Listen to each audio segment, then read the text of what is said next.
does it mean if you got the moon in Aries? Well, to understand that, let's use the same process that we use to understand what any planet means in any sign. It's a simple process. All you have to do is understand what the planet symbolizes, understand what the sign symbolizes, and then put them together and see where you find resonance. Resonance means where the planet and the sign are talking about the same thing. And you'll find two kinds of resonance. One is dissonant, where the planet and the sign are talking about opposite ends of the spectrum of this one thing. And the other is harmonious resonance, where the planet and the sign are in agreement about that thing. Harmonious resonance indicates harmonious outcomes, easy outcomes, clear, powerful outcomes. Disharmonious resonance indicates complexities, confusing situations. Let's take a look at what this means for the moon in Aries specifically. And what I want to remind you is that I'm showing you the backbone of how to interpret the moon in Aries. The details, how you flesh out that backbone, you have to see from what else is affecting the moon and what else is active in the whole chart itself. But if you follow along with the backbone, at least you know what you're modifying. The backbone is the main pillar of the interpretation. First, let's look at the disharmonious resonances between the moon and Aries. The first thing that comes to mind is that the moon represents the mind, therefore it's the inner self. Therefore it's a feminine principle because it's internal. Feminine is internal, or inward, and masculine is outward or external. Aries, on the other hand, is highly masculine, belongs to Mars, and it has a fire element. So what you get here is basically a complex situation regarding the inwardness versus the outwardness in the person who has moon in Aries. So it will most often manifest itself as a complexity regarding how they extrovert or how they express themselves. They find it very difficult to talk, and they also find it very difficult to be quiet. And they need to extrovert themselves, but when they do, it usually they're not liking it as they do it. They're not comfortable with it. It comes out a little bit too loud or a little bit too quiet, or there's some complex with how these people can express themselves and show themselves and show who they really are. So it's essentially affecting their ability to interact with others. Then the next thing on the list is just the next step down. Since the moon represents the inner self, it has to do with internal things or private things. And therefore it has a sense of being a shy planet. Aries, on the other hand, has nothing to do with shyness. In fact, it's completely opposite. It's on the other end of the spectrum. It's about boldness. It's about bravery. It's about adventure and getting things done. So there's another disharmonious resonance here between the two. And the outcome to this, the interpretation of this, is basically there's going to be the person will have a complex about how they express their strength and how they pursue excitement or adventure. They'll really, really want adventure, but they'll also lack the inherent or easy ability to go after it. They'll need to be helped out the door, pushed out the door to find it. They'll want to be strong.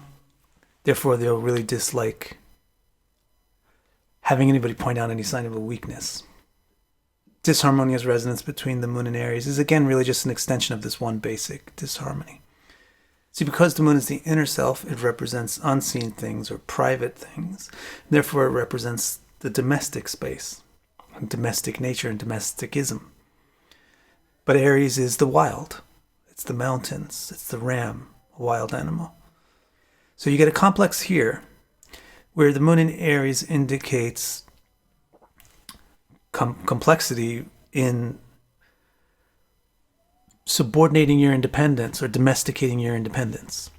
And it has a factor on marriage, domestication, building of a home, all sorts of partnerships. The moon in Aries doesn't like to be led around, yet there's a complexity about how it assumes leadership, where it kind of wants to be granted the leadership rather than taking the leadership. So it often feels really confused about whether or not it should step forward and lead, or whether nobody wants it to lead, or whether it should just go away. So then it takes the lead, but then when I'm taking the lead, it feels like, why did I have to take the lead? Why didn't somebody give me the lead? And then it'll fall back away from the lead. So those are the complexities or the difficulties around the moon in Aries.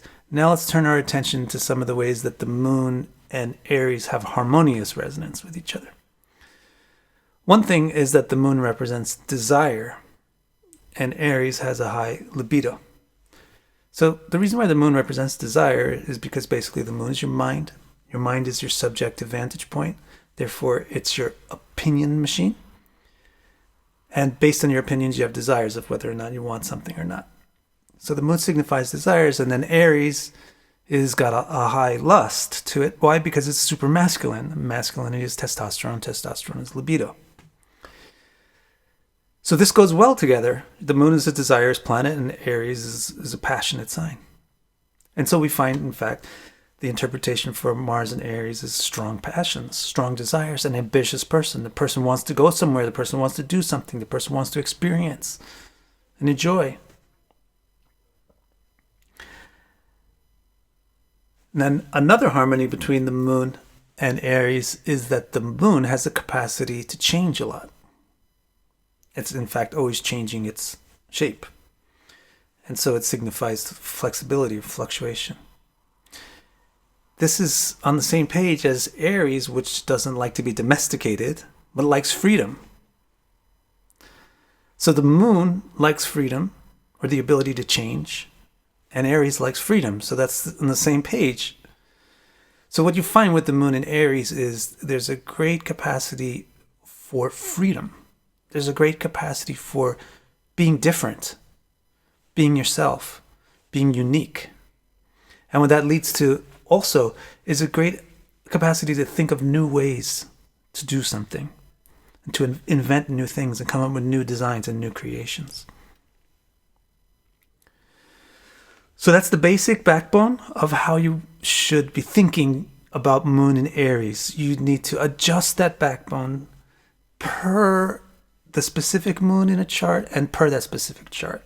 So the moon might be influenced by different things in Aries, besides just being in Aries, and that's very important. You're going to have to factor that in. And the moon might be in two different charts in Aries, and therefore not really be totally similar in both of those charts. But here's the backbone. I hope that this really clarifies for you not only what the moon in Aries signifies, but also the basic way that astrology works and how we do interpretations in a systematic way. And hope to see you around for more of my videos. Thanks so much.